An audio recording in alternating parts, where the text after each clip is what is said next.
Hello, how's it going? And my name is Zachary Oakers. Today I'm going to be talking about ethical dilemma. I just want to start by saying that this is the last assignment I'll be submitting this semester, so thank you on that note. But let's get into this. So, for this assignment, I'm going to be walking you through the dilemma that I chose to write my paper on, and this has to do with pretty much the scenario where there was a client and a counselor. The client named David comes in for help with his addiction, and during one of the sessions, he asks his counselor, John, if he's ever struggled with substance use himself. John openly admits that he's in recovery, but quickly adds that the sessions are about David, not him. And at first that sounds honest and even compassionate, but ethically it raises a lot of questions. Right away, I immediately remember watching the video and I was kind of like, did John cross a boundary? What's going on here? And did his answer help the client, or did it just make the session more about himself? And to break this down, I'm going to be walking through the 7 steps of the Practitioner's Guide for Ethical Decision Making by Forrester, Miller, and Davis, along with the American Counseling Association Code of Ethics and the New Jersey regulations as well, which I can't forget because this is the state I plan on getting licensed in. So by the end of this, I will hope to have explained what I believe the most ethical action is and how I would have handled it personally, as well as how my faith plays into this. The ethical issue at hand here really is self-disclosure. When a counselor shares personal information with a client, sometimes it's helpful, sometimes it's risky. The goal is always to make sure it serves in the client's favor, not the counselor's need to kind of relate or feel the need to connect. And I feel like in this case, John's intention might have been good in the beginning. He might have been trying to connect with David in a positive way, even just like you would maybe with anyone else, trying to bring in your own experiences. But I feel like we also have to remember, this is a different dynamic between the counselor and the client. So the act of disclosing, I guess, probably blurs that line, of professionality or those boundaries. Really, the dilemma is really deciding where is the line between having a sense of empathy, and sharing also our experiences with others, and then also oversharing. So it's really finding that balance. And I want to go into this as well, using the American Counseling Association's Code of Ethics. And in section A1A, actually, it says a counselor's primary responsibility is to promote the client's welfare. In section A4B, it warns us not to impose our values or experiences on clients. And in section A6B, it talks about maintaining appropriate professional boundaries. So I think right off the bat, you can see clearly that the Code of Ethics kind of makes it clear on the kind of dynamic that should be expected already with the client and counselor, and the expectation with what type of approach we're taking. If disclosure or self-disclosure really does help the client feel understood, it can be ethical, but it does shift the attention towards the counselor. This is where it can cross a line. Again, the focus should be on the client. The New Jersey Administrative Code reinforces the same expectation. Confidentiality, professionalism, and client-centered care in NJAC 1334, 18.5 So disclosure itself isn't automatically wrong. What matters is the intention behind the act, the timing, and how it impacts the client. There are a few more principles that you can apply here. First, using these principles of beneficence, like doing good, non-maleficence, doing no harm. If disclosure helps the client see that recovery is actually possible, I would say that's beneficial. If it distracts the client or creates an unhealthy dependence, then that's obviously harmful. Fidelity and autonomy. Fidelity meaning being trustworthy, genuine. Autonomy being respecting the client's right to ask about our backgrounds, but also keeping the session focused on them. Autonomy meaning giving them the sense of freedom. We don't want to narrow down what's going on and where their focus should be, but instead have the client itself be in control of kind of that focus and allow us to guide the therapeutic process. That's how I kind of view it. Good ethics is about balance. The counselor can be human without making therapy about their own life. Now, I just want to look at a little bit closer of what John could have done in this scenario.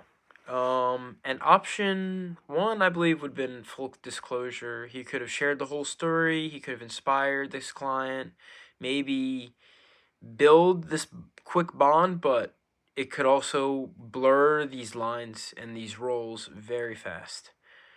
Option two would be brief disclosure, maybe with a little bit of redirection. That's where he says, yeah, maybe I've had like similar problems, but right now I want to focus on what's going on with you. So you kind of had some redirection, which, speaking from my own experience working in the hospital,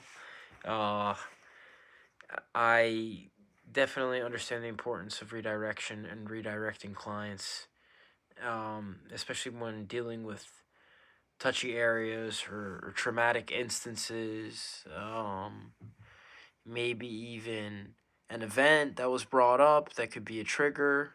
So it could be anything, and you have to really be ready to navigate that person away from that area, or introduce another topic, introduce something else, so that you can shift the focus and make it, return the conversation to a more positive light, to a more meaningful conversation, instead of getting into a worse place. So that's how I can connect with this. Option three, there would be no disclosure at all. The counselor could say, that's a good question, but today I want to focus on your experience. And that keeps pretty much everything, strictly professional. But it might come off as cold or guarded.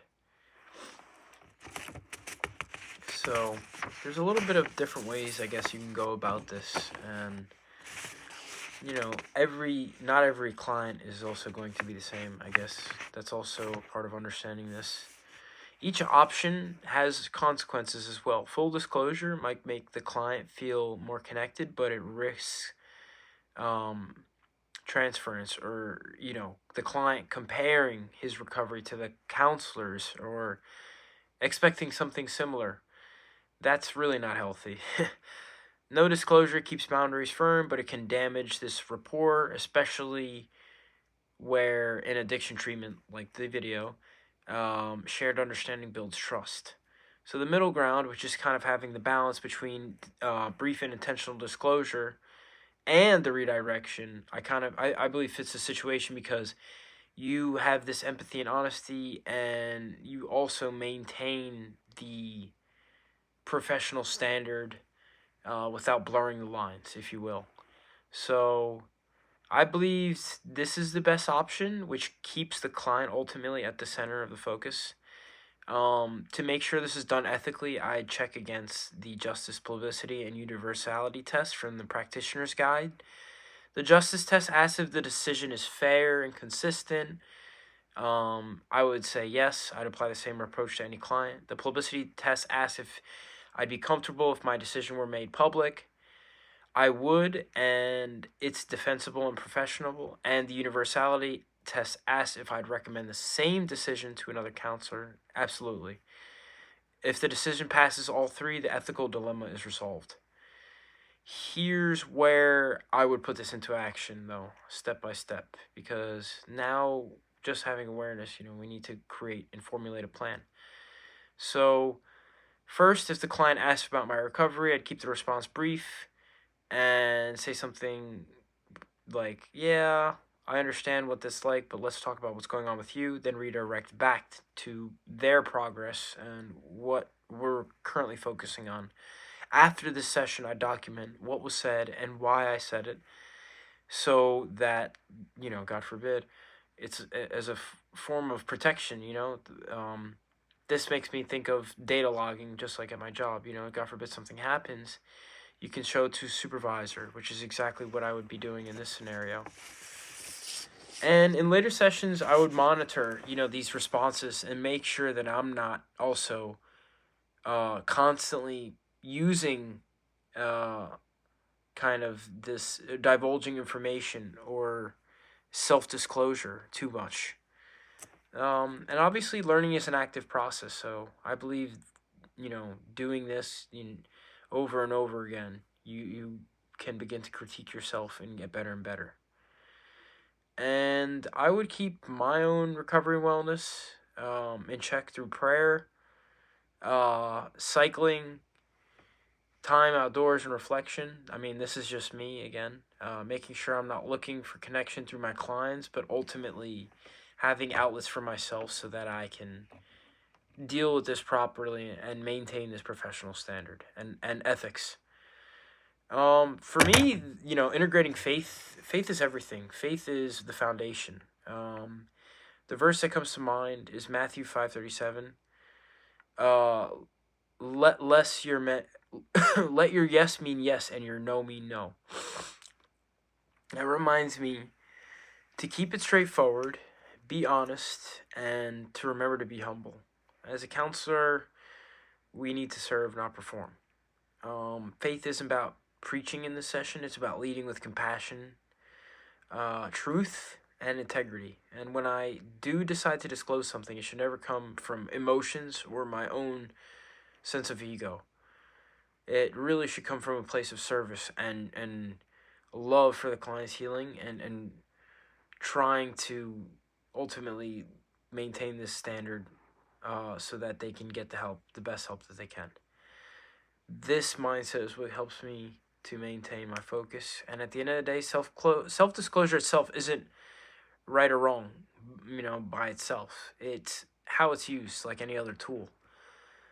When it's used for the client's benefit, it really can strengthen and allow a better therapeutic experience. So again, this all comes down to having boundaries and balance. Boundaries protect not only the client, but us as well. And, this really helps me to connect to what I'm doing right now with mental health. So it has been very good experience, and I appreciate everything. Thank you.